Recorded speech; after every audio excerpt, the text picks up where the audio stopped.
Pemirsa, kita berjumpa lagi dalam podcast bersama DPRD Provinsi Jawa Tengah. Dan hari ini kita akan berbincang mengenai bencana alam yang ada di wilayah Jawa Tengah. Kita tahu wilayah Jawa Tengah adalah salah satu wilayah yang cukup rawan akan bencana alam. Salah satu yang baru saja kejadian di Jawa Tengah ini adalah banjir ya, yang ada di beberapa wilayah, di Demak, di Kudus, kemudian di Pati, juga ada di Grobogan. Nah, bagaimana langkah-langkah mitigasi terhadap bencana alam, bagaimana juga kesiapan kita sebagai warga Jawa Tengah untuk menghadapi tantangan bencana alam ini, dan bagaimana langkah-langkah mitigasi yang bisa dilakukan sedari dini. Langsung saja kita akan perbincangkan hari ini bersama dengan saya Septiana Devi dan 3 narasumber yang sudah hadir di studio podcast DPRD Provinsi Jawa Tengah. Selamat siang Bapak-bapak, salam sehat selalu. Selamat siang. Iya, ini perdana loh kita gunakan studio ini setelah hiatus sekian lama ya Pak ya. Kenapa ya? Ini sudah kembali digunakan dan ini kita perdana, episode perdana ya. Kita akan sapa terlebih dahulu Pak Muzen SAG MSI, anggota Komisi DPRD Provinsi Jawa Tengah. Pak Zen, kabar baik? Baik, selamat siang. Selamat siang, sehat ya Bapak ya? Alhamdulillah, Gak kebanjiran kemarin kan Pak? Sudah biasa, Sudah usah biasa. ditanyakan. Tetap sehat tapi ya, Sehat. kondisinya tetap fit ya, walaupun cuaca juga sedang tidak menentu. Banjir rezeki ya. Banjir rezeki, amin, amin, amin, amin. Karena rajin bersolawat ya. Kalau saya ikut Pak Zen pasti bersolawat. Dan di sebelah Pak Zen kami juga akan sapa Pak Wahyudi Fajar, Kepala Bidang Kebencanaan dan Kesiapsiagaan Bencana BPBD Jawa Tengah. Pak Fajar, selamat siang. Selamat siang, sehat selalu. Sehat selalu Bapak. Iya, Bapak juga selalu sehat di Amin, tengah-tengah amin. bencana alam yang ada di Jawa Tengah. Amin, sehat selalu. Sehat selalu ya Amin. Pak ya. Baik, dan di samping saya pemirsa ada Bapak Dr. Yasir Wahyudin ST MTMLC, Pengampu Manajemen Bencana Teknik Geodesi UND. Pak Yasir, selamat siang. Selamat siang. Sehat selalu Bapak. Alhamdulillah sehat. Alhamdulillah sehat ya. Nah, nanti kita juga tanya ya bagaimana upaya-upaya yang dilakukan oleh akademisi ya dalam rangka untuk menanggulangi bencana, mitigasi dan juga edukasi kepada masyarakat. Kita ke Pak Zen terlebih dahulu. Bapak, kalau melihat kemarin bencana alam yang ada di Jawa Tengah, salah satunya adalah banjir yang ada di Pati. Saya sempat ikut Bapak ke Dukuh Seti dan itu adalah salah satu yang terdampak banjir juga kemarin ya. Itu bagaimana Pak? Upaya-upaya yang sebetulnya sudah dilakukan oleh Bapak sendiri sebagai anggota Dewan? Nanti biar beliau-beliau ini yang Oh iya, oke. Kalau Bapak melihatnya seperti apa? dengan serius ya. bencana? Kita ya serius sudah Devi gitu. Jadi ada paradigma yang menurut saya perlu dirubah ya dari karakteristik pembangunan di Jawa Tengah ini. Tentu butuh upaya yang lebih serius ke depan gitu, karena potensi bencana di Jawa Tengah, bencana itu potensi enggak? Keberadaan bencana ya di Jawa Tengah itu dari dulu sampai sekarang itu kayaknya sama gitu loh Mbak. Jadi pola pembangunan di hulu sampai hilir gitu harus ada komitmen bersama terkait dengan bagaimana agar pembangunan yang terjadi di Jawa Tengah itu memperhatikan aspek hulu hilir gitu. Satu contoh misalnya kejadian yang baru saja terjadi di Demak, banjir di Demak ini kan lebih ke soal bagaimana Demak sebagai daerah, Demak, Pati ini kan kawasan hilir, kawasan bawah ya. Maka strategi pembangunan ke depan, kemarin dan ke depan, siapapun pemerintah daerahnya, kemudian pemerintah provinsi dan pusatnya harus memperhatikan aspek bagaimana memperbaiki dan mengelola sungai secara baik dan benar. Oke, dari hulunya. Iya, mulai kalau Demak ini kan tidak ada hulunya, nyaris dia hanya hilir gitu kan. Kemudian Pati ada hulu hilir gitu. Artinya strategi pembangunan di paradigma pemerintah dalam perencanaan pembangunan itu harus betul memperhatikan aspek itu. Tanpa memperhatikan aspek itu dan membangun kerjasama lintas kabupaten, ya kalau di Pati berarti kan banjir juga kadang kiriman dari Kudus, dari Sungai Wilalong atau Wulan. Kemudian kalau Demak kemarin tetap dari Grobogan ya, dari Gubuk, kemudian dari Kabupaten Semarang yang banyak hulunya. Nah, ini harus ada kerjasama, komunikasi, komitmen pembangunan yang sama. Saya kira ini dalam koordinasi pemerintah daerah Provinsi Jawa Tengah, dan tentu karena ini persoalan sungai ya, Mas Fajar, keberadaan Balai Besar Wilayah Sungai dan Kementerian PUPR harus betul-betul melihat ini secara komprehensif gitu. Saya kira banjir ini sudah tidak terlalu berbeda lah dari tahun ke tahun. Mungkin lokasinya yang geser dikit ya. gitu ya.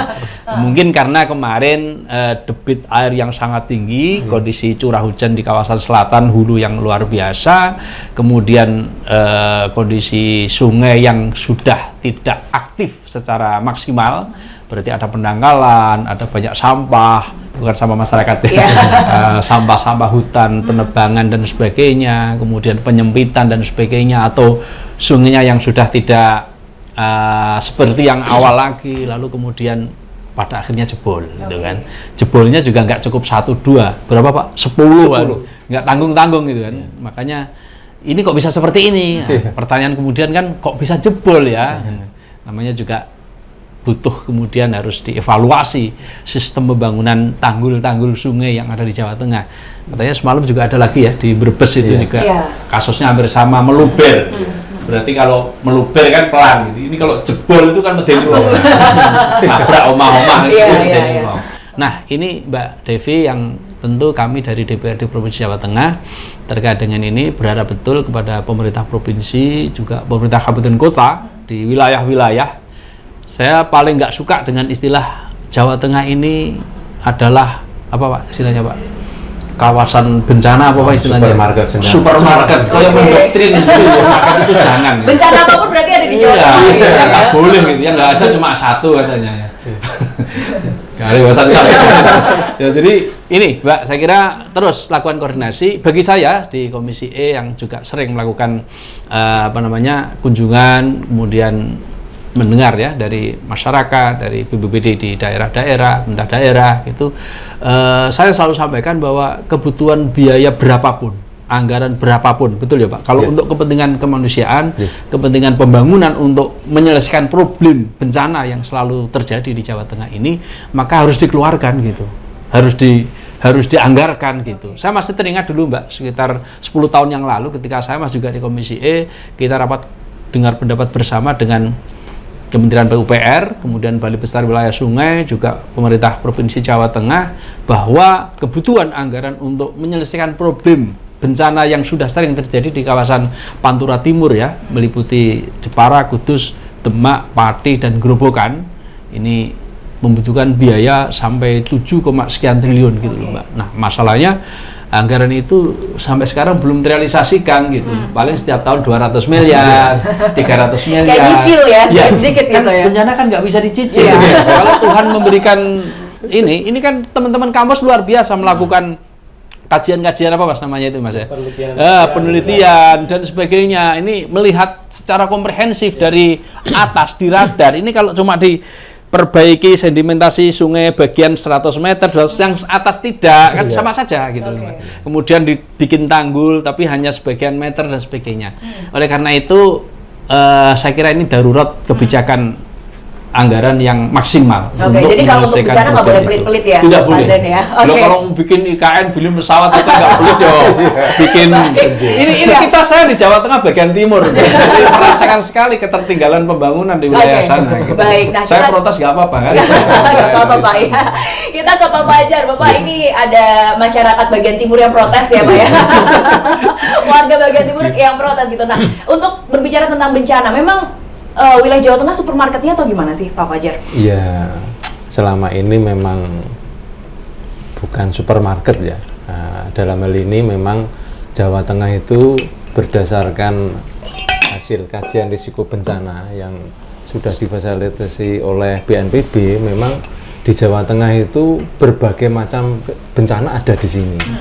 Nah, kami dari pemerintah Provinsi Jawa Tengah dalam BPBD juga sudah disupport penuh dari DPRD Provinsi Jawa Tengah, jadi sudah banyak kegiatan-kegiatan yang kami lakukan ya, termasuk yang terkait langsung dengan beliau, dengan para anggota DPRD ini, beliau ini ada satu kegiatan identifikasi dan sosialisasi daerah rawan bencana. Jadi kalau tadi dikatakan supermarket kok saya rasa kok janganlah. Jawa Tengah mungkin ibaratnya tadi laboratorium apa penelitian saja lah ya. Jadi itu karena sekarang ini memang perlu banyak penelitian yang tadi beliau Bapak Zen tadi sampaikan, memang pembangunan ini tidak hanya di hilir saja tapi juga di hulu. kami juga di samping ada kegiatan identifikasi dan sosialisasi daerah rawan bencana bersama beliau-beliau anggota DPRD, khususnya Komisi E ini kami juga melakukan beberapa kegiatan lainnya. Jadi sebenarnya beliau ini juga secara non struktural dari para anggota Dewan ini support penuh. Jadi tadi kalau dikatakan pelit sih kelihatannya tidak, Bapak, Ibu, Mbak kurang Dewi. akeh nih. Iya. Kami pusat loh Pak, ya. Kita dikit ya anggarannya. Ya. Di samping itu kan permasalahan di hampir sama kabupaten, kota, dan provinsi di Indonesia itu sekarang ini kan maaf ya, kalau BPBD itu yang di provinsi dan kabupaten kota itu kan bapak kandungnya kan Menteri Dalam Negeri. Sementara ibu kandungnya Menteri Dalam Negeri, sementara ibu tirinya itu BNPB. Nah, seperti kita Pak. Dari aturan Juklak yang dari BNPB itu memang tegas, tapi karena kami ini kan bawahnya dari Pak Gubernur, ada bawahnya dari Pak Wali Kota Bupati, kami bergerak ini kan juga berdasarkan dari anggaran APBD yang diberikan. Memang untuk skala Provinsi Jawa Tengah kami rasa ya tidak kecil ya, sudah cukup lah, tapi kalau nanti memang mau ditambahi ya betul apa-apa gitu. Oke, nah kita ke Mas Yasser. Kalau tadi sebetulnya pendidikan sudah diberikan ya untuk masyarakat. Nanti kita akan bahas lebih lanjut juga terkait dengan pendidikan pada masyarakat. Tapi untuk kondisi di lapangan, sebetulnya seperti apa sih? Apakah memang sungai-sungai itu bisa jebol karena memang tidak memadai, atau ada pendangkalan, atau seperti apa? Oke, baik. Sebelumnya saya ucapkan terima kasih Mbak Devi selaku co-host pada siang hari ini.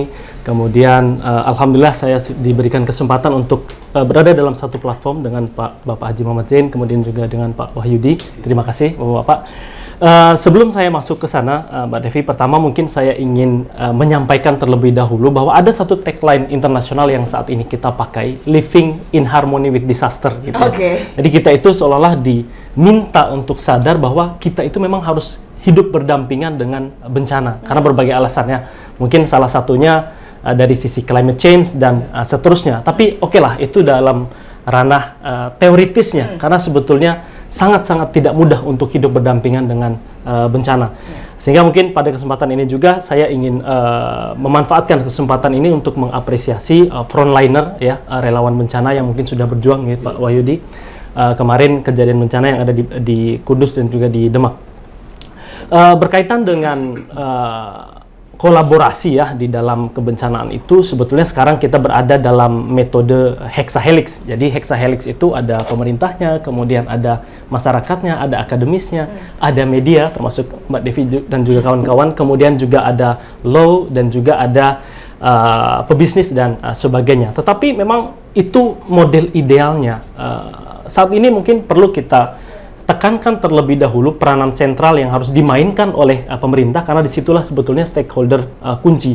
Tadi sudah disampaikan oleh Pak Wahyudi bagaimana kedudukan dari BPBD selaku badan yang sifatnya vertikal ya Pak ya. Posisi ada di Jawa Tengah, ada di Kota Semarang, tapi pertanggungjawabannya itu tidak bisa kemudian serta-merta dengan Bapeda, dengan Distaru, dengan DPU dan seterusnya. Karena pertanggungjawabannya langsung ke Kemendagri, kemudian di tingkat daerah itu langsung kepada Pak Gubernur, kurang lebih seperti itu. Nah, ini merupakan satu tantangan bahwa dari sisi tata kelola pun memang kita harus berjuang keras nih Mbak ya. Di BPBD itu ada 3 instrumen pokok. Ada indeks ketahanan daerah, kemudian ada kajian resiko bencana, lalu yang terakhir itu ada rencana penanggulangan bencana, gitu ya. Nah, ini sudah komplit nih Mbak. Ada pra-nya, ada tanggap darurat, lalu ada pasca bencana. Nah, ini mungkin yang menurut saya perlu kita perhatikan. Tadi sebelum memulai diskusi dengan Mbak Devi, kita sudah bincang-bincang dulu bertiga dengan Pak Zain. Sudah nggak sabar gitu Pak ya, kami berbincang. Jadi disampaikan oleh Pak Wahyudi bahwa kita itu memang ada kesulitan dalam tanda kutip, saya mohon mungkin ini untuk pengingat bagi kita semua bahwa diskusi lintas OPD itu ternyata tidak mudah. Di dalam kebencanaan itu sebetulnya melibatkan seluruh stakeholder yang ada. Ada BPWS di sana berkaitan dengan masalah sungai, kemudian ada penataan ruang, itu ada Distaru, lalu ada perencanaan pembangunan, di situ ada Bapeda, di mana kita perlu memastikan bahwa kebencanaan ini masuk ke dalam sasaran pokok di dalam RPJPD misalnya, atau masuk ke dalam perencanaan RT RW. Nah, itu untuk memastikan bahwa aspek bencana ini oleh semua stakeholder itu sudah dipertimbangkan. Ini yang perlu kita perhatikan. Nah, ketika kembali kepada permasalahan kemarin, apa yang terjadi di lapangan, saya pikir ini harus kita lihat kembali ke dalam dokumen yang ada. Di dalam KRB, di dalam IKD, di dalam RPB, sudahkah kita memprediksikan permasalahan yang terjadi? Saya di sini mungkin tidak ingin terlalu berutopia gitu ya, maksudnya karena biasanya orang akademis itu terlalu berdiri dengan angkuhnya gitu Pak ya di dalam menara gadingnya. Tapi yang perlu kami sampaikan adalah seharusnya berkaitan dengan permasalahan bocornya tanggul ini itu sudah ada langkah-langkah prediktif sebelumnya. Langkah-langkah prediktif artinya harus ada pengukuran deformasi dari bendungannya. Nah, ini yang perlu kita lihat karena seharusnya pengukuran deformasi itu dilakukan paling tidak mungkin setiap 5 tahun sekali untuk mendapatkan data-data secara real apa sebetulnya yang terjadi dengan kondisi struktur dari tanggul itu sehingga kita bisa memprediksi kapan akan dilakukan treatment dan juga dilakukan maintenance.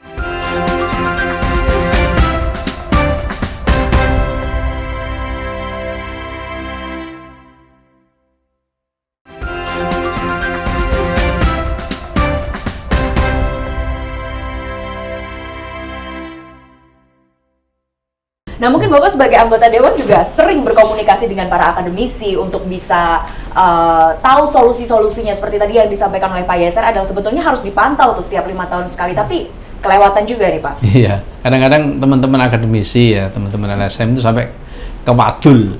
Apa ini kembalinya Selat Muria ya? Saking mumetnya mengatasi persoalan yang ada di sana. Saya kira tadi di Mas Yasir juga sudah sampaikan, Mas Fajar juga sudah sampaikan, lebih ke soal ayo kita komitmen bersama-sama gitu loh Mbak. Kan sudah jelas ini, dari kampus sudah memberikan rekomendasi, memberikan solusi-solusi terkait dengan bagaimana kita mengatasi persoalan banjir yang setiap tahun sering terjadi di wilayah Jawa Tengah ini, terutama daerah-daerah seperti ini. Kita juga support plus BPBD provinsi, tapi sekali lagi kondisi BPBD baik di provinsi, di kabupaten kota ini kan anggarannya nggak banyak ya, lebih ke saja ya, pasca bencana.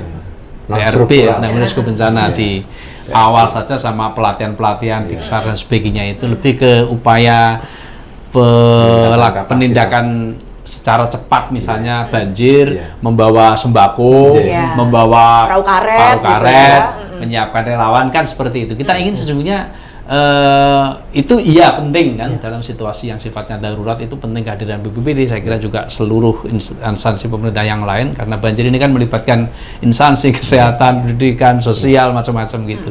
Kita ingin sesungguhnya lebih ke di awal tadi gitu, paradigma pembangunan, kemudian komitmen soal anggaran ini harus selesai dulu Mbak. Kalau di sini tidak selesai maka ya itu tadi bahasanya Mas Fajar ya tidak akan pernah bisa mengatasi persoalan banjir setiap tahun gitu. 7, sekian triliun itu dibuat atas dasar kajian yang sangat komprehensif sesungguhnya akan menyelesaikan problem sungai dari hulu ke hilir, kemudian penataan wilayah pegunungan kendeng. Ini jujur saya sampaikan juga itu karena saya juga sering di kawasan selatan itu pas sama jenis juga ya Mas Fajar dulu ya. Itu banyak masyarakat mengakui loh, kenapa kalian kok pada nebangin hutan? Kan ada aturan yang diperbolehkan sepanjang untuk kepentingan masyarakat di sekitar hutan gitu kan. Bisa digunakan untuk penanaman palawija, jagung, ketela dan macam-macam. Tapi fungsi hutan sebagai penahan air dengan kondisi pohon keras itu sudah tidak ada. Ketika dilakukan reboisasi baru berapa hari sudah dicabuti lagi oleh petani karena dianggap menghambat tanaman-tanaman mereka yang produktif. Nah, yang seperti ini benar nggak gitu? Itu satu sisi itu. Kalau itu salah berarti harus ada kebijakan yang tegas dari pemerintah. Siapa itu ya? Saya kira pusat kan.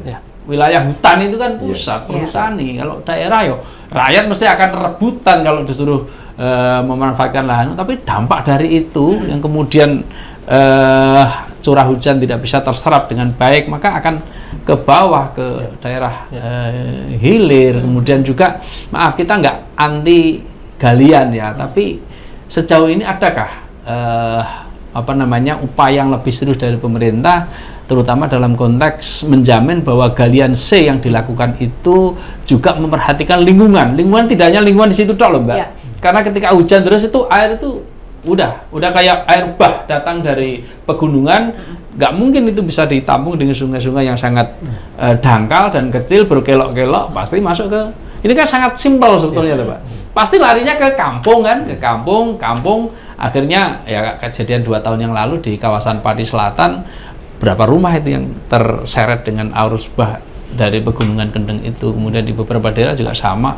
Nah, saya kira ini harus menjadi perhatian serius terkait dengan perencanaan tadi, Mas Fajar, pembangunan di Jawa Tengah. Betul, memang harus memperhatikan tata ruang ya tuh. Kita punya Perda RT RW, tapi Perda itu kadang-kadang ya pelaksanaannya ini yang butuh pengawalan dan butuh komitmen semuanya. Saya kira sepanjang persoalan ini belum bisa teratasi dengan baik, dengan benar, dengan sebuah komitmen bersama-sama, kok rasanya agak sulit kita betul-betul menghindari atau menghindari sama sekali persoalan banjir.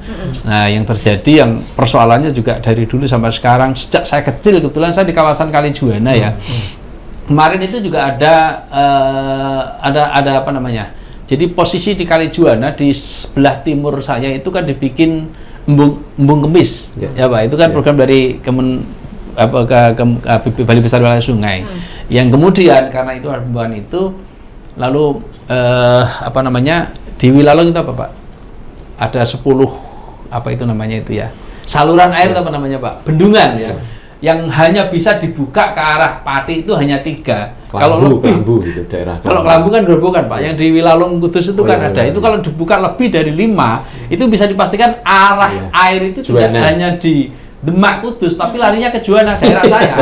Dan pasti embung kempis yang saya bangun itu hanyut semua itu. Ini masyarakat tahu sebetulnya, tapi gimana lagi kita dalam proses pembangunan yang tadi hanya bagian ini. Nah, ini kita ingin, Pak, ini bukan kewenangan kita sebetulnya. Kita ini ngomong udoroso dari suara-suara masyarakat, tokoh-tokoh masyarakat, para akademisi. Ini kewenangannya jelas di Kementerian PUPR. Bagaimana merencanakan pembangunan secara keseluruhan tadi di wilayah di wilayah Pantura Timur Utara itu gitu. Kemudian Balai Besar Wilayah Sungai juga. Oke, kalau itu dari sisi pemerintahnya. Nah, bagaimana dengan edukasi ke masyarakatnya? Tadi kan Bapak juga sampaikan ya, banyak masyarakat yang justru mereka menebangi pohon untuk diganti tanamannya. Edukasinya seperti apa sih Pak sebetulnya? Masih kurangkah kepekaan mereka? Harus terus ya, saya kira dari kita. Kita Dewan itu setiap kita mengadakan acara, kita diprotes, tapi kita juga sampaikan gitu. Kesalahan jangan dibebankan kepada pemerintah, kepada kita saja. Masyarakat juga harus sadar. Kemarin udah nyakui Mbak, sama saja juga Mas Fajar ya, di daerah Gunung Kendeng. Itu di sungai bawahnya Kendeng itu banyak jungle. Tahu jungle Mbak? Bukan jungle lagu. Bukan jungle hutan juga jungle ya? itu loh Mbak, kelobot jagung itu loh Mbak. Itu kan dia ngakui, kok itu banyak sekali, siapa yang melakukan itu? Dia berdiri, saya Pak, saya kesulitan membuang itu, saya harus buang di sungai. Bingung. Dia tahu bahwa itu salah, karena dampaknya pasti akan berbahaya terhadap kelancaran air dari hulu ke hilir lewat sungai itu. Kemudian penebangan pohon yang kemudian tanpa memerhatikan di mana ranting-ranting itu kan. Kalau kita lihat di hulu itu ya, sungai-sungai itu sudah berkelok-kelok, kemudian sudah banyak rumah-rumah yang mepet-mepet gitu, kemudian juga sampai menuju hilirnya juga belum selesai. Tadi sempat saya diskusikan di sini juga ya Mas, di hilirnya Kalijuana itu juga banyak kapal-kapal yang masih bersandar di sana. Saya nggak masalah sebetulnya, tapi harus diperhatikan juga kalau situasi musim banjir itu pasti akan berdampak terhadap penghambat air untuk langsung menuju ke hilir, ke hilir gitu ya kan. Mestinya itu harus dibikinkan dermaga. Yang namanya kapal itu kan harus punya dermaga secara khusus yang dibuatkan untuk menampung kapal-kapal itu. Tapi tidak di sepanjang sungai yang jumlahnya ribuan, tentu itu akan sangat kelihatan sekali dampak. Dan sekali lagi ya, edukasi ke masyarakat sudah sering, baik dari pemerintah, dari tokoh-tokoh masyarakat, kesadaran dari masyarakat soal sampah, soal ini yang namanya juga belum. Saya kira kurang, butuh keteladanan, keteladanan juga dari kita semua. Keteladanan yang terus-menerus ya. Nah, kalau dari BPBD kan punya beberapa program yang tadi Bapak sebutkan. Apakah itu juga sudah cukup efektif Pak untuk memberikan edukasi kepada masyarakat? Kalau dari kami itu ya sebenarnya sudah sejak tahun 2008 itu kita ya ini support dari Bapak Ibu anggota Dewan ini sudah nge-push sampai yang kegiatan identifikasi sosialisasi itu langsung di desa-desa.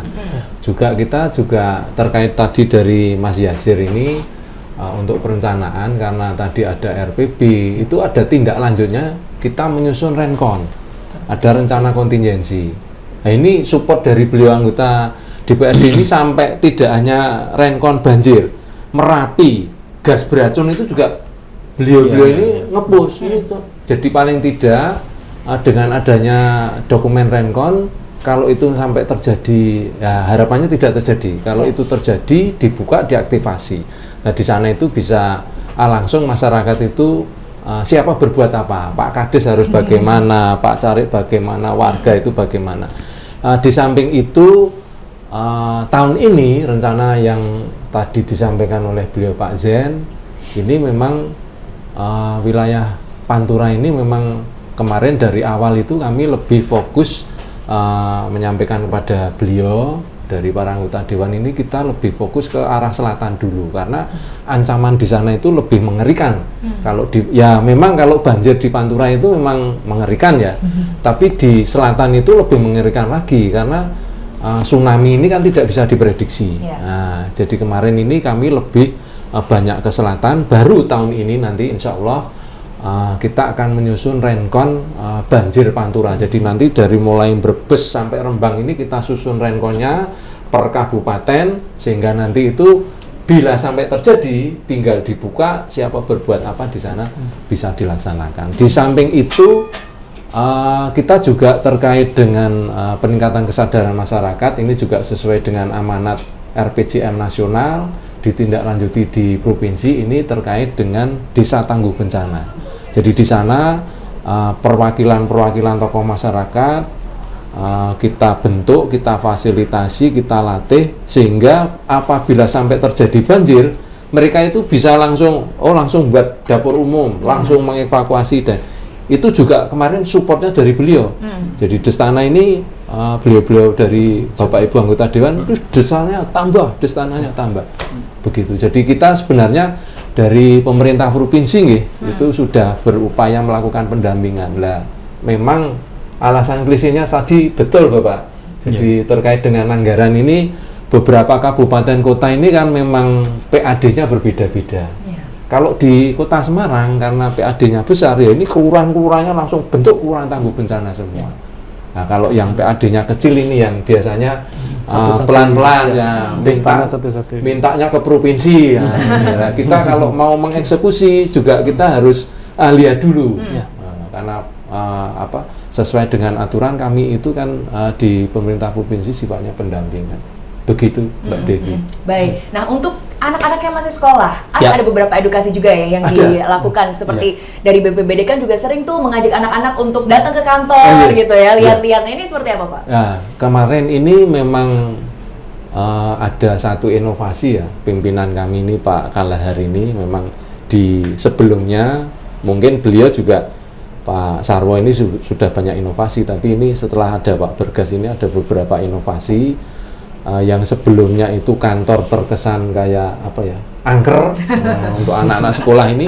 Kemarin ini beliau merapatkan kami para kepala bidang ini, coba kantor kita dibuka supaya ada siswa. Jadi sekarang ini hampir 1 bulan sekali itu ada SD, SMP yang berkunjung ke tempat kami. Lah ini dilatih cara renang. Jadi kalau nanti prakteknya ya dibawa ke itu pas musim rob itu ya.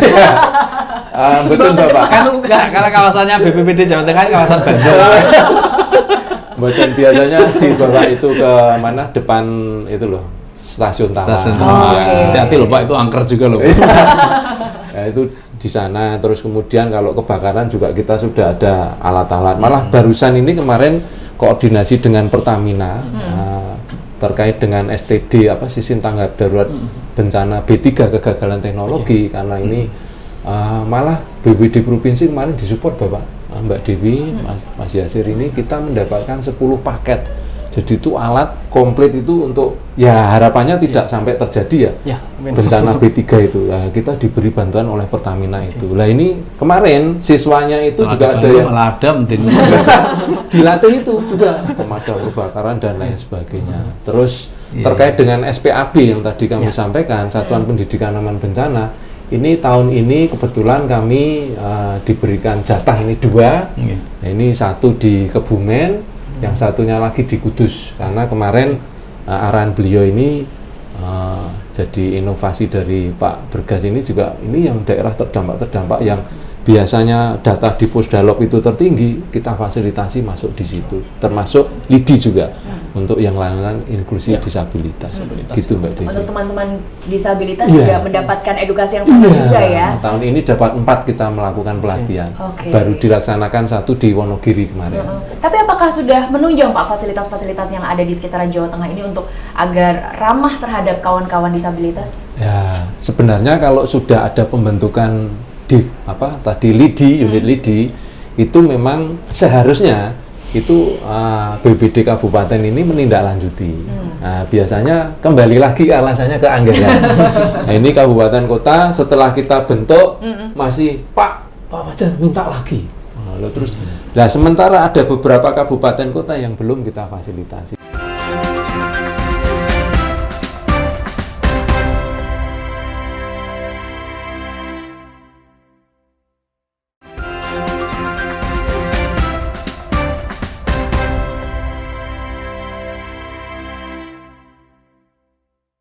Ini edukasi-edukasi sudah luar biasa. Kalau dari akademisi, apakah juga memberikan edukasi yang sama kepada masyarakat ini Pak Yasser? Oke, baik Mbak Devi.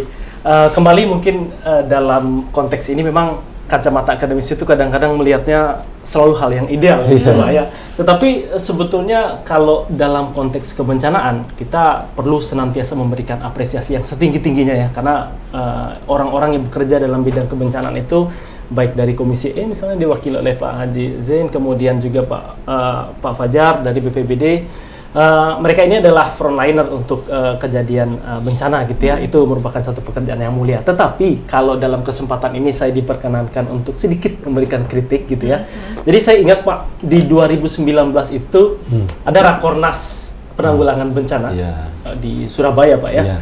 Di saat itu juga ada instruksi langsung dari Bapak Presiden Joko Widodo. Jadi ada 6 menurut beliau ya. Salah satunya di poin kelima itu adalah edukasi dan juga literasi terkait dengan penanggulangan bencana mulai dari usia dini. Nah di tahun yang sama serentak daerah itu melahirkan satu produk hukum berupa pergub gitu ya terkait dengan SPAB, Satuan Pendidikan Aman Bencana. Jadi ada Jawa Barat, kemudian ada DIY, lalu ada DKI, lalu ada beberapa provinsi di Sumatera dan juga Sulawesi, kemudian juga ada NTB. Saya agak miris karena Jawa Tengah kenapa nggak bikin? Jadi itu izin pimpinan, jadi saya berusaha untuk sehalus mungkin memberikan kritikan. Jadi kenapa Jawa Tengah saya tidak ada? Begitulah kurang lebih pertanyaan yang muncul. Karena apa? Permendikbud nomor 33 tahun 2019 itu memberikan satu acuan gitu ya, memberikan satu referensi bagaimana sebetulnya kita mengintegrasikan kurikulum edukasi kebencanaan ini gitu ya ke dalam kurikulum pendidikan. Ya, mulai dari usia dini sampai dengan tingkat SMA. Kalau kuliahan mungkin sudah beda ya karena sudah menjadi bagian dari materi perkuliahan. Karena saat ini di kabupaten kota di Jawa Tengah itu menyusun sosialisasi pada ranah pendidikan itu, misalnya SMP, SMA, itu melalui SMAB. Dan SMAB itu indikator kinerjanya itu masuk ke dalam penyusunan indeks ketahanan daerah. Sehingga tidak memiliki kekuatan yang masif seperti pergub SPAB. Nah, karena di dalamnya misalnya Kota Semarang, mereka membuat sosialisasi kerjasama dengan SMP 33, kerjasama dengan SMP 22. Tapi memang harapan saya, kalau misalnya dalam kesempatan ini bisa diinisiasi mungkin penyusunan regulasi daerah tersebut, adanya perda atau mungkin pergub mungkin Pak ya, cocoknya saya tidak tahu, yang diturunkan dari Permendikbud nomor 33 tahun 2019 itu harapannya kita punya satu instrumen atau payung hukum yang jelas bagaimana kemudian SD, SMP, kemudian SMA itu dapat mengintegrasikan kurikulum bencana itu ke dalam kurikulum yang ada, apakah melalui ekstrakurikuler ataukah melalui kegiatan yang sifatnya kurikulum muatan lokal, seperti itu. Jadi harapannya nanti kita mungkin bisa perlahan mengikuti jejak negara-negara yang memang sudah bersahabat dengan bencana, misalnya seperti Jepang, mereka dikenal dengan sistem edukasi sejak dini terkait dengan kejadian-kejadian bencana, seperti itu. Nah itu dari sisi penguatan atau law enforcement terkait dengan regulasi bencana ini. Tapi kalau memang di sisi kami terus mendorong gitu ya, meskipun memang kadangkala kalau di dunia riset itu dia agak terpisah dari mekanisme atau cara kerjanya pemerintah gitu ya.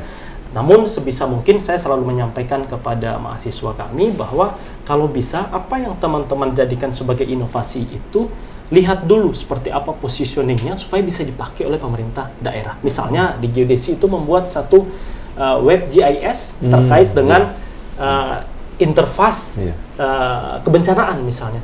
Mbok yo bisa dibuat yang familiar atau friendly untuk anak-anak.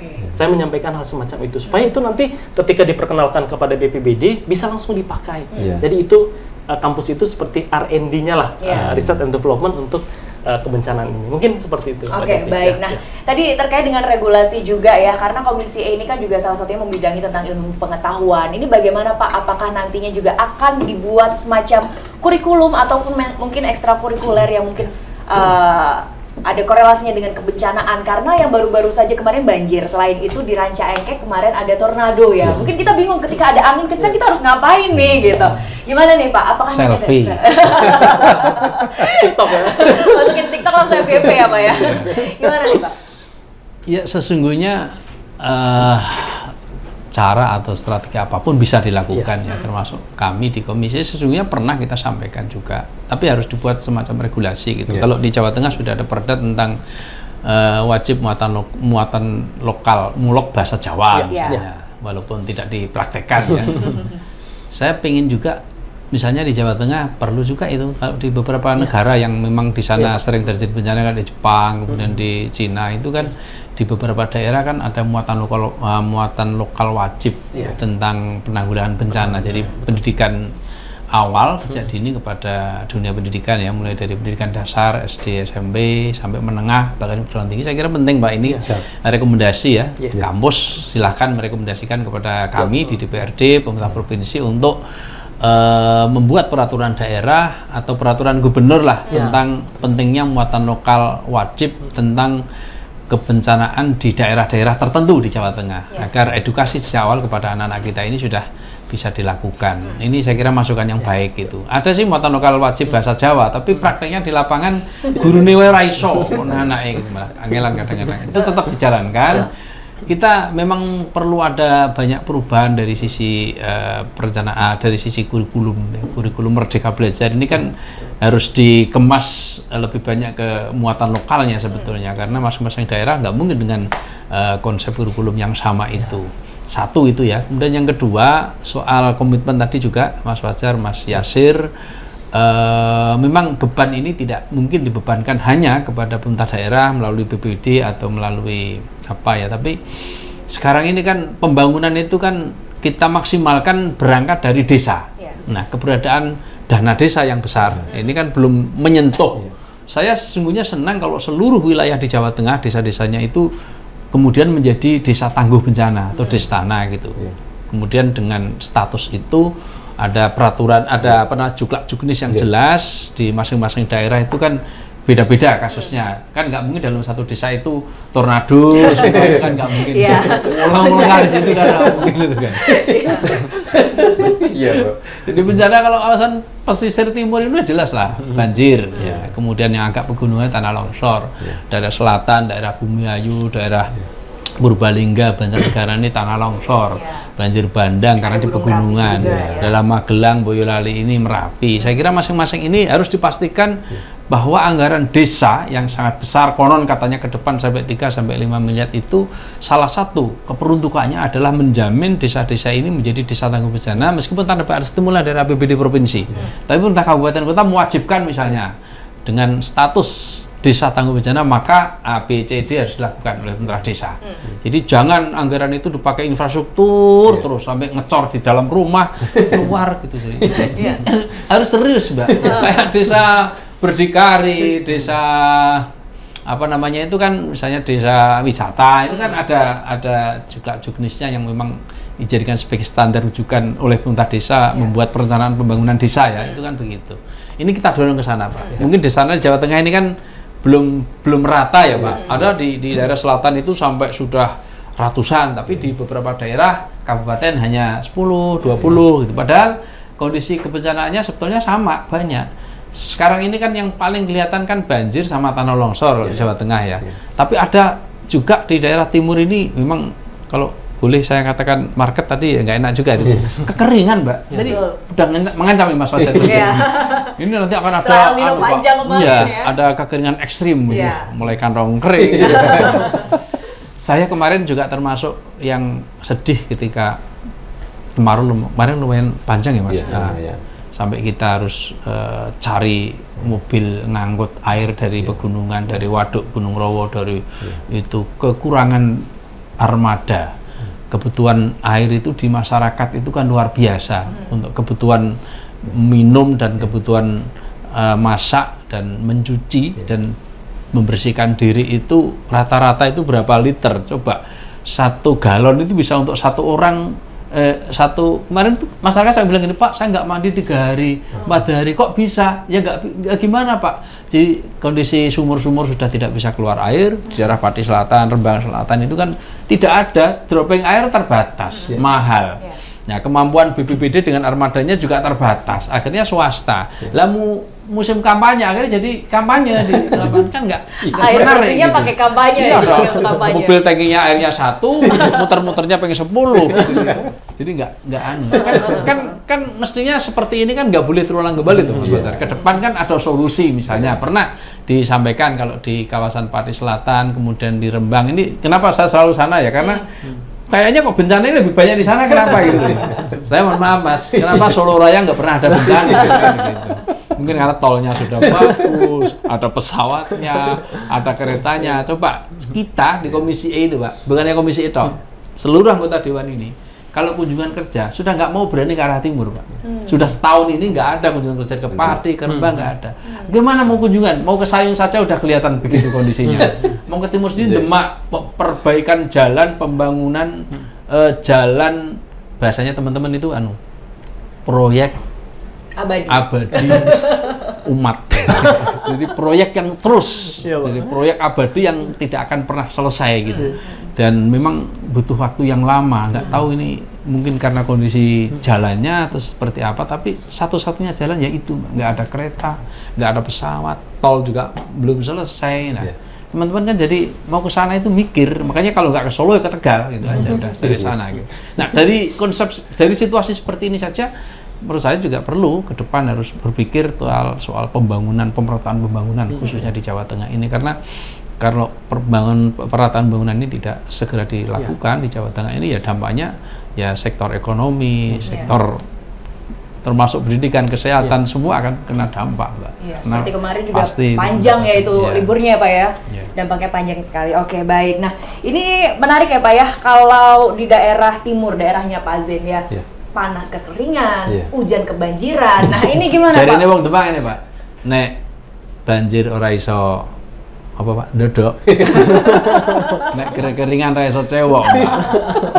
Ini sudah anekdot tapi sudah biasa. Itu nyata ada ya di Semarang sampai ke Kudus itu kan ada toilet terpanjang di dunia gitu kan. Kasihan loh Mas, itu banyak direkam orang jalan naik bis itu. Itu bukan keajaiban dunia ya Pak ya? Dunia akhirat. Baik, ini gimana Pak kalau di sana daerah-daerah memang yang rawan ya di sana ya? Ya, kami kalau dari sisi pemerintah provinsi ya, kembali lagi di awal itu memang ya karena sifat kami itu sifatnya pendampingan, kembali lagi ke situ. Kami khawatirnya, nah ini kemarin beberapa kali itu ada BPKP juga datang itu ya berkali-kali menyampaikan, termasuk rekan sendiri ini dari inspektorat diingatkan kita itu pendampingan Pak, kita pendampingan. Jadi maunya itu nanti ya kalau sebenarnya sih inginnya nolong, misalkan ada perintah langsung drop, tapi khawatirnya kalau intervensinya itu terlalu tinggi, nah itu nanti ya ini teman-teman BPKP juga mengingatkan sifat pendampingan itu ada batasannya, jadi tidak bisa serta-merta kalau nun sewu seperti di tempatnya Pak Zain terus kering terus kami ini anggota DPRD provinsi terus kami langsung ke sana drop setiap hari, tidak bisa. Jadi memang ada perlu istilahnya itu sharing. Jadi kalau misalkan kabupaten sudah bergerak sekian, provinsi masuk, terus nanti CSR-nya juga masuk. Sesuai dengan kewenangan masing-masing. Ya, karena di pemerintah Provinsi Jawa Tengah juga sudah ada perda maupun peraturan gubernur mengenai itu CSR, tanggung jawab sosial lingkungan perusahaan. Nah ini ada yang klausul di situ itu apa ya istilahnya bidang yang khusus menangani masalah kebencanaan. Jadi tadi yang disampaikan Pak Zen itu juga support kami ya. Jadi kalau beliau langsung perintah, langsung kami. Nah ini biasanya juga kerjasama dengan CSR. Terus yang tadi disampaikan oleh Mas Yasir, nah ini terkait dengan SPAB. Sebenarnya itu amanatnya itu memang dari nasional. Kalau di nasional itu ada namanya Sekretariat Bersama SPAB, Sekber Seknas SPAB. Nah itu sebenarnya ada tindak lanjutnya Seknas Sekber SPAB tingkat provinsi. Nah kami yang dari BPBD provinsi maupun kabupaten kota ini terkendala dalam hal itu. Bukan maksudnya terkendala ya. Kami kembali lagi kalau kami mau mengintervensi karena Juklak-Juknis yang di tingkat nasional, leading sektor itu dipegang oleh Kementerian Pendidikan. Jadi kalau di tingkat provinsi dan kabupaten otomatis itu oleh Dinas Pendidikan. Nah ini kemarin sudah difasilitasi oleh Biro Kesra kalau tidak salah, ini rekan kami kemarin dari Biro Kesra, istilahnya itu ya bukan mecut ya, dorong itu Dinas Pendidikan untuk berupaya minimal ada surat keputusan Bapak Gubernur terkait dengan Sekber itu tadi SPAB. Kemarin ini sudah beberapa kali rapat. Insya Allah mungkin dalam waktu dekat ini kemarin saya karena terakhir rapat itu di Biro Kesra, saya sempat melihat sudah ada draftnya. Jadi draft itu yang terkait dengan SPAB itu sudah, tinggal ini mungkin nanti yang diwau sama bos-bos dulu toh. Nah, karena ada tim bos, ada tim pelaksana. Nah, tim pelaksana itu seperti saya, kepala bidang. Tim bos ini kan maus dulu, cocok baru nanti dimintakan tanpa asma oleh Bapak Gubernur. Jadi kalau terkait tadi penanganan banjir dan kekeringan, sebenarnya ya provinsi ini sudah tidak kurang-kurang ya intervensi air, terus bentuk desa tangguh, kemudian yang lidi juga kita masuk di Rembang, di Pati, di Kudus, SPAB juga masuk di sana. Sebenarnya itu kita sudah berupaya. Nah mungkin ini ternyata waktunya sudah hampir habis ya. Kita ke Pak Yasir yang terakhir, apa yang disampaikan ini agar masyarakat lebih tangguh lagi karena kita harus berdampingan dengan bencana. Siap, Mbak Devi. Tampaknya memang ini tugas berat ya, karena bagaimanapun juga kita harus kembali pada realita gitu ya, bahwa kadangkala kebutuhan ekonomi itu jauh lebih besar daripada ketakutan terhadap bencana. Kita baru takut ketika ada bencana, kurang lebih seperti itu mungkin Pak ya. Saya pikir itu, tapi insya Allah tentu kita sangat berharap dan juga kita wajib optimis gitu ya dengan segala gerak yang harmonis ini, gerak yang terorkestrasi. Saya berharap mungkin dari dukungan dari Pak Zain, dari Komisi E, kemudian juga BPBD yang tidak henti-hentinya bergerak sebagai leading sektor kebencanaan, kita akan menuju kepada arah yang positif gitu ya. Tadi juga mungkin saya sudah curcol gitu ya, jadi dalam podcast sudah tersampaikan ini ya sekaligus usul gitu Mbak Devi ya. Tadi sudah saya sampaikan, mudah-mudahan itu dapat dieksekusi. Karena pada prinsipnya kita itu tidak akan terbiasa dan membudaya ketika memang itu tidak masuk ke dalam keseharian kita. Nah, harapan saya tadi baik pendidikan formal ataupun pendidikan non formal itu mendapatkan kurikulum yang terkait dengan edukasi ataupun literasi terkait dengan kebencanaan ini. Dan juga kalau kita lihat tugas dari BPBD, khususnya BPBD Kabupaten Kota, Pak, saya lihat memang itu luar biasa beratnya. Saya yakin tidak akan saling memahami bahwa Distarus sudah berbuat ini, DPU sudah berbuat ini, DLH sudah berbuat ini, kalau tidak ada instrumen yang namanya indeks ketahanan daerah. Karena di dalam IKD itu Mbak Devi, izin Pak Zain, ada 7 prioritas, 71 indikator, 284 item isian. Isinya itu komprehensif. Jadi kalau dari situ saja sudah bisa kita komplitkan, sebetulnya gerakan kita itu akan sangat masif dan merata. Semua pada akhirnya memiliki kesadaran terhadap bencana. Namun lagi-lagi kembali bahwa kadangkala bencana ini juga tergantung PAD. Semakin tinggi PAD-nya, semakin tinggi ketahanan daerahnya. Karena sudah ada upaya-upaya antisipasi. Nah ini mungkin yang perlu kita perhatikan. Saya berharap mungkin dari sisi pra kebencanaan gitu ya, jadi posisi perencanaan RPJPD, RPJMN, RPJMD, kemudian juga ada RPP RT RW, kemudian lebih spesifik lagi pada RPB miliknya BPBD itu dapat dioptimalkan. Nah, karena nanti pada akhirnya tanggap darurat itu memang bergeraknya pada saat kejadian bencana itu. Jadi paling tidak kita sudah bisa antisipasi dari depan, seperti itu ya Pak. Dan kita tidak berharap masuk pada fase tanggap dan fase pasca, karena itu sudah kejadian terburuk. Kita berharap hanya bertahan pada perannya saja. Perannya saja ya. Cukup sampai di situ. Baik, terima kasih Pak Yasser. Dari Pak Zen, yang terakhir Pak, apa yang disampaikan? Pertama, saya mohon kepada Pak Presiden ya, siapapun presidennya, terkait dengan persoalan bencana ini, saya kira masukan dari masyarakat, masukan dari kepala daerah, masukan dari akademisi sudah sangat banyak, agar betul-betul merespon soal pembangunan yang komprehensif tadi, ya. Berapapun anggarannya harus dilakukan secara cepat gitu, agar ke depan bencana-bencana yang terjadi ini bisa berkurang atau bahkan lebih cepat selesai gitu kan. Jadi tidak berdampingan dengan bencana, itu seakan-akan jadi istri nanti kan harus bahaya gitu. Jadi kalau bisa ditangani itu sebaiknya harus secepatnya dilakukan. Saya teringat dengan firman Allah, "Dhaharul fasadu fil barri wal bahri bima kasabat aydin nas." Kerusakan di darat, di lautan, semuanya sesungguhnya adalah disebabkan karena kesalahan kita manusia di dalam mengelola bumi, air dan seisinya ini. Oleh karena itu ya, sekali lagi komitmen kita bersama, pemerintah, beliau punya menteri-menteri, punya Balai Besar Wilayah Sungai, punya Kementerian PUPR, punya gubernur, punya bupati. Mari kita dorong agar persoalan ini bisa semakin berkurang ya, terkait dengan bencana yang ada di Jawa Tengah. Yang kedua, yang terakhir, juga menghimbau kepada masyarakat dimanapun posisi kita, di desa, di kota, di tepi sungai dan semuanya, lakukan bersama-sama untuk menghindari sekecil apapun peluang bencana yang di daerah yang bisa kita lakukan. Satu contoh misalnya soal buang sampah, soal galian, soal penebangan hutan, soal macam-macam itu.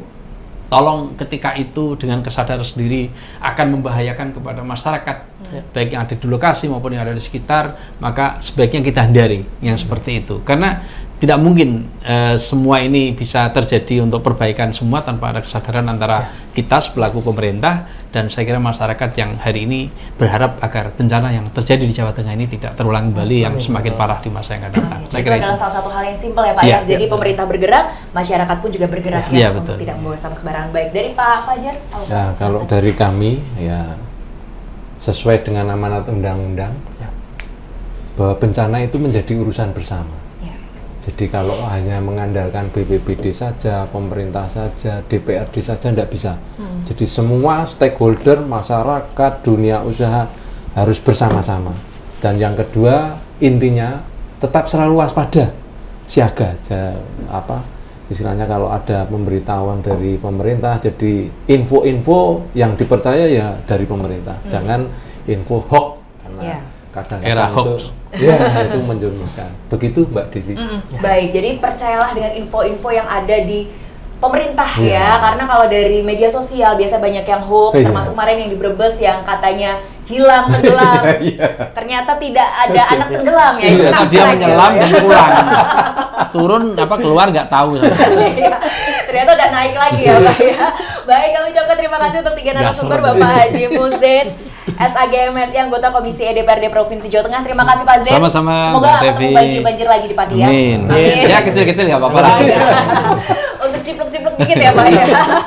Baik, terima kasih juga Bapak Wahyudi Fajar, Kepala Bidang Kebencanaan dan Kesiapsiagaan Bencana BPBD Jawa Tengah. Terima kasih Pak Fajar. Semoga sehat selalu dan nggak pusing lagi ya ketika ternyata banyak sekali masyarakat mintanya ABC, tapi itu tadi balik lagi ke kewenangan dari BPBD ya. Terima kasih Pak Fajar, salam buat kawan-kawan di BPBD. Dan terima kasih juga Bapak Dr. Yasser Wahyudin STM TMSI, Pengampu Manajemen Bencana Teknik Geodesi Undip. Terima kasih Pak Yasser untuk pandangan-pandangannya dan juga masukan serta kritik yang membangun tadi ya yang telah langsung disampaikan. Baik pemirsa, Terima kasih. harapannya Jawa Tengah tidak lagi menjadi supermarket bencana ya. Harapannya nanti Jawa Tengah juga terhindar dari bencana-bencana dengan tadi sudah dibentuk dengan SPAB, kemudian ada Destana dan lain sebagainya, langkah-langkah sebagai mitigasi bencana. Dan saya Septiana Devi undur diri, semoga Jawa Tengah terhindar dari bencana. 2024 semakin aman lagi ya. Amin. Sampai jumpa di podcast selanjutnya.